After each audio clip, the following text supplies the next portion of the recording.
வாங்க அபூர்வாஸ் விருந்துக்கு. இன்றைக்கி நம்ம அடிக்கிற வெயிலுக்கு இதமாக நல்ல சுவையான வெள்ளை பூசணிக்காய் மோர் குழம்பும், அது கூடவே அதுக்கு பொருத்தமாக நல்லா காரசாரமான கேரட் பீன்ஸ் பொரியல், இது ரெண்டும் தான் நம்ம இன்றைக்கி எப்படி பண்ணுறதுன்னு பார்க்க போகிறோம். டேஸ்ட் ரொம்பவே அருமையாக இருக்கும். ரொம்ப சிம்பிளாக பண்ணிடலாம். வாங்க இப்போ வந்து ரெண்டுமே எப்படி பண்ணலான்னு பார்க்கலாம்.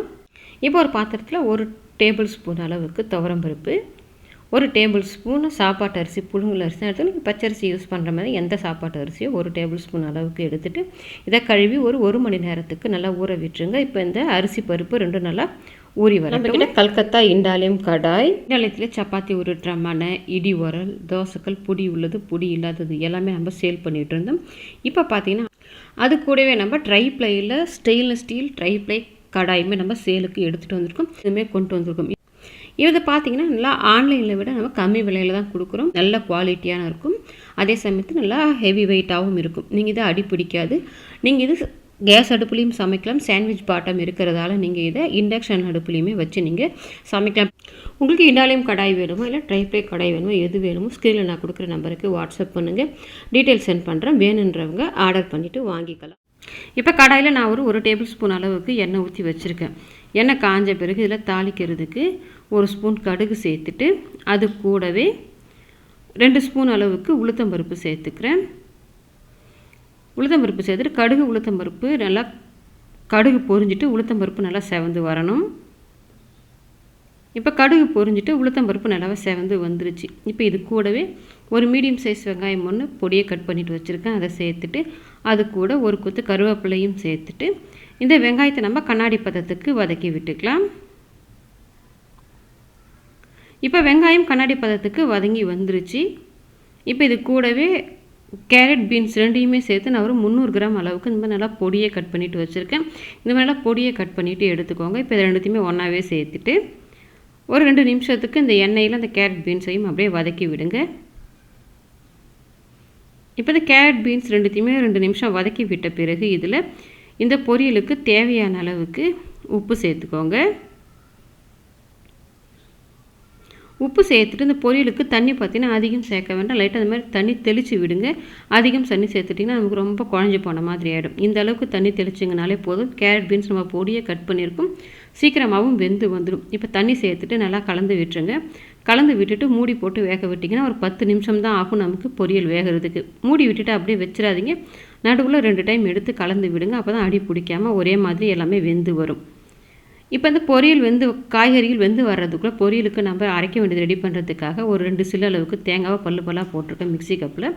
அது கூடவே ஒரு கொத்து கருவேப்பிலை, 2 பூண்டு பல் தோல் எடுத்துகிட்டு வச்சுருக்கேன்.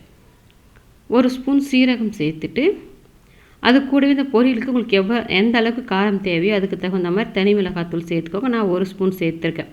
நீங்கள் உங்கள் காரத்துக்கு தகுந்த மாதிரி சேர்த்துட்டு தண்ணி சேர்க்காமல் அப்படியே பல்சில் போட்டு கொரப்பாக அரைச்சி எடுத்துக்கோங்க. இப்போ நான் பார்த்தீங்கன்னா கொரப்பாக அரைச்சி எடுத்துருக்கேன். தண்ணி எதுவுமே சேர்க்கல. இப்போ நம்ம இந்த மசாலா அரைக்கிற கேப்புக்குள்ளேயே பார்த்தீங்கன்னா நல்லா நமக்கு காய்கறிகள் நம்ம தெளித்து விட்டுருந்து தண்ணி நல்லா வற்றிட்டு நல்லா வெந்து வந்துருச்சு. நான் நடுவில் 2 டைம் எடுத்து கலந்து விட்டுருந்தேன். இப்போ எடுத்து காமிக்கிறேன் பாருங்கள். கேரட் பீன்ஸ் ரெண்டுமே நல்லா சாஃப்டாக வெந்து வந்திருக்கு. அதே சமயத்தில் காய்கறிகளுமே கலர் அந்த அளவுக்கு மாறி வரல பாருங்கள். தண்ணி அதிகமாக சேர்த்திங்கன்னா கலர் ரொம்ப மாறி வெந்து வந்துடும். இந்த அளவுக்கு சேர்த்திங்கன்னா சரியாக இருக்கும். இப்போ காய்கறிகள் வெந்து வந்த பிறகு நம்ம அரைச்சி வச்சுருந்த மசாலாவை சேர்த்துட்டு நல்லா கலந்து விட்டுக்கோங்க. இதில் நம்ம பூண்டு சீரகம் எல்லாம் பச்சையாக சேர்த்துருக்கோம். ஒரு 5 நிமிஷத்துக்கு அடுப்பு சிம்மில் வச்சுட்டு கலந்து விட்டிங்கன்னா எல்லாத்தோட பச்சை வாசனை எல்லாம் போயிட்டு இப்போ பார்த்தீங்கன்னா தெரியும் உங்களுக்கு நல்லா இந்த பச்சை வாசனை எல்லாம் போயிட்டு இந்த காய்கறிகள் எல்லாத்தையுமே இந்த தேங்காய் மசாலா கோட் ஆகிட்டு இருக்குது பாருங்கள். இந்த மாதிரி நல்லா கலந்து விட்ட பிறகு கடைசியாக இதில் கொஞ்சமாக பொடியை நறுக்கின மல்லி இலையை சேர்த்து கலந்து விட்டுட்டு அடுப்பை ஆஃப் பண்ணிக்கோங்க. நமக்கு நல்ல சுவையான கேரட் பீன்ஸ் பொரியல் ரெடி ஆகிடுச்சு. இப்போ ஒரு பாத்திரம் வச்சுட்டு அதில் மஞ்சள் பூசணிக்காய் 150 கிராம் அளவுக்கு மேலே உள்ள தோல் விதைகள் எல்லாத்தையும் எடுத்துகிட்டு இந்த மாதிரி கொஞ்சம் பெருசாகவே தான் கட் பண்ணியிருக்கேன். அதை சேர்த்துட்டு அது கூடவே ஒரு 1/2 ஸ்பூன் மஞ்சள் தூள் சேர்த்துட்டு இந்த மஞ்சள் பூசணிக்காவுக்கு மட்டும் கொஞ்சமாக தேவையான அளவுக்கு உப்பு சேர்த்துக்கோங்க. இப்போ இது மூழ்கிற அளவுக்கு தண்ணி சேர்த்துட்டு நம்ம கலந்து விட்டுட்டு வேக விட்டுடலாம். இது வேகிறதுக்கு ஒரு 10 நிமிஷம் தான் ஆகும். இப்போ நல்லா சாஃப்டாக இருந்தால் மஞ்சள் பூசணிக்காய் வெந்து வரட்டும். இப்போ மஞ்சள் பூசணிக்காய் வெந்து வரதுக்கு நம்ம அரைக்க ரெடி பண்ணுறதுக்காக அடுப்பு ஒரு கடாய் வச்சுட்டு அதில் 1 ஸ்பூன் அளவுக்கு மட்டும் எண்ணெய் சேர்த்துட்டு 1 இன்ச் அளவுக்கு இஞ்சி எடுத்துருக்கேன். அதை 2ஆக கட் பண்ணிவிட்டு சேர்த்துக்கோங்க. அது கூடவே நான் ஒரு 6 பச்சை மிளகாய் எடுத்துருக்கேன். இதுக்கு காரம்னு பார்த்தா பச்சை மிளகாவோட காரம் மட்டும்தான். நீங்கள் உங்கள் காரத்துக்கு தகுந்த மாதிரி சேர்த்துட்டு அப்படியே லைட்டாக இதை வதக்கி விடுங்க. ரொம்ப பச்சை வாசனை அடிக்கும். நம்ம அப்படியே சேர்த்து அரைக்கும் போது இதுமாதிரி வதக்கிட்டு சேர்த்தா டேஸ்ட்டுமே நல்லாயிருக்கும். இப்போ பச்சை மிளகாய் இஞ்சி லேசாக வதங்கி வந்த பிறகு 1 டீஸ்பூன் வரமல்லி, 1/2 டீஸ்பூன் சீரகம் சேர்த்துட்டு அப்படியே லைட்டாக பரட்டி விடுங்க. நமக்கு அந்த சூட்லேயே படப்படன்னு பொரிஞ்சு வந்துடும். இப்போ இதெல்லாம் நல்லா பொரிஞ்சு வந்தோன்னே இதை ஆஃப் பண்ணிவிட்டு நல்லா ஆற விட்டுருங்க. இப்போ ஆறி வந்த பிறகு அதை நான் மிக்ஸி கப்பில் சேர்த்து வச்சுருக்கேன். இது கூடவே நான் ஒரு 2 சில்லு அளவுக்கு தேங்காய் பல்லாக தான் எடுத்துருக்கேன். நல்லா ஃப்ரெஷ் தேங்காவாக எடுத்துக்கோங்க. இப்போ இதை கட் பண்ணிவிட்டு சேர்த்துக்கலாம். நீங்கள் துருவி சேர்க்குறதுனாலும் சேர்த்துக்கலாம். நான் பல்லாக சேர்த்துட்டு அப்படியே அரைச்சி எடுத்துக்க போகிறேன். இப்போ இதை கட் பண்ணி சேர்த்துட்டு இது கூடவே நம்ம ஊற வச்சுருந்த அந்த துவரம் பருப்பு அரிசியையும் சேர்த்துட்டு அதை ஊற வச்சுருந்த தண்ணி இருக்குது பாருங்கள், அதையே கொஞ்சமாக சேர்த்து நல்லா வழுவழுன்னு நல்லா நைஸாக அரைச்சி எடுத்துக்கணும். இப்போ இதை அரைச்சி எடுத்துக்கலாம். இப்போ நான் நைஸாக அரைச்சி எடுத்துகிட்டு வந்துட்டேன் பாருங்கள், நல்லா நைஸாக அரைச்சிருக்கேன். இந்த அளவுக்கு அரைச்சிக்கோங்க.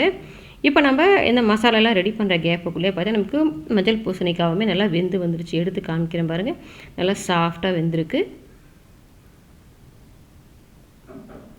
இப்போ இந்த மாதிரி காய் நல்லா சாஃப்டாக வெந்து வந்த பிறகு நம்ம அரைச்சி வச்சுருந்த அந்த தேங்காய் பச்சை மிளகாலாம் இருக்குது பாருங்கள், அதை சேர்த்துக்கோங்க. அதை சேர்த்துட்டு மிக்ஸி கப் அலசிட்டு அது கூடவே ஒரு 3/4 டம்ளர் அளவுக்கு தண்ணி சேர்த்துக்க. நம்ம அரிசி பருப்பு சேர்த்துருக்கும் போது கட்டி கொடுக்கும், அதனால் அதுக்கு தகுந்த மாதிரி நம்ம தண்ணி சேர்த்துக்கணும். இப்போ கலந்து விட்டுட்டு நம்ம சேர்த்துருந்த அரிசி பருப்பெல்லாம் வேகணும். நல்லா கொதிக்க விட்டுருங்க. இப்போ அது கொதித்து வரதுக்குள்ளே பார்த்தீங்கன்னா வேறு ஒரு பாத்திரம் வச்சுட்டு மெஷரிங் கப்பால் 1 கப் அளவுக்கு லேசான புளிப்புள்ள தயிர் எடுத்திருக்கேன். நீங்கள் மோர் குழம்புக்கெல்லாம் கொஞ்சம் லேசாக புளிப்புள்ள தயிர் தான் நல்லா கெட்டி தயிராக எடுத்திருக்கேன். இப்போ அது ரொம்ப கெட்டியாக இருக்கிறதுனால நல்லா பீட் பண்ணிவிட்டு நல்லா நம்ம க்ரீமியாக எடுத்துக்கணும். நீங்கள் மோர் கடையிற மத்து வச்சுருந்தாலும் கடைஞ்சிங்கன்னா விஸ்க் வச்சு கடைஞ்சிங்கனாலும் ஈஸியாக இருக்குல்ல. நீங்கள் மிக்சியில் சேர்த்து பல்ஸில் போட்டு எடுத்துக்கலாம். தயிர் ரொம்ப கெட்டியாக இருக்கிறதால ஒரு 1/2 டம்ளர் மட்டும் தண்ணி சேர்த்து கலந்து விட்டேன்.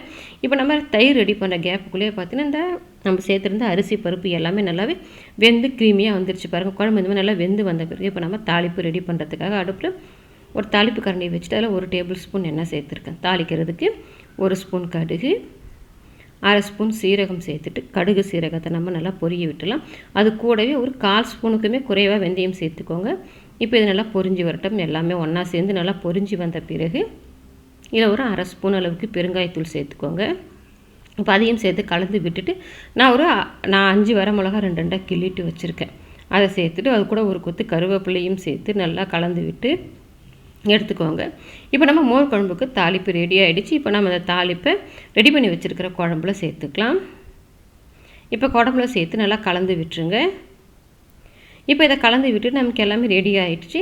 கடைசியாக தான் நம்ம ரெடி பண்ணி வச்சுருக்க அந்த தயிர் சேர்க்கணும். தயிர் நம்ம முன்னே சேர்த்தா திரிஞ்சு வந்துடும். இப்போ நம்ம அடுப்பை ஆஃப் பண்ணிவிட்டு நம்ம ரெடி பண்ணி வச்சுருந்தா அந்த தயிரை சேர்த்துட்டு நம்ம ஏற்கனவே இந்த காய்க்கு மட்டும் தான் உப்பு சேர்த்துருவோம். நம்ம குழம்புக்கு தேவையான உப்பையும் சேர்த்து நல்லா கலந்து விட்டுருங்க.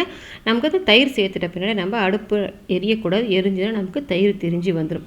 இப்போ நமக்கு நல்லா அருமையான மோர் குழம்பு ரெடி ஆகிடுச்சு. நீங்களும் உங்கள் வீட்டில் ட்ரை பண்ணி பாருங்கள். ட்ரை பண்ணி பார்த்துட்டு எப்படி வந்ததுன்றதை கமெண்ட் செக்ஷனில் சொல்லுங்கள். லைக் பண்ணுங்கள், ஷேர் பண்ணுங்கள். அபூர்வாஸ் விருந்துக்கு சப்ஸ்கிரைப் பண்ணுங்கள். கூடவே பெல் பட்டனையும் கிளிக் பண்ணுங்கள். அப்போ தான் என்னோடய அப்லோட்ஸ்லாம் உங்களுக்கு உடனடியாக கிடைக்கும்.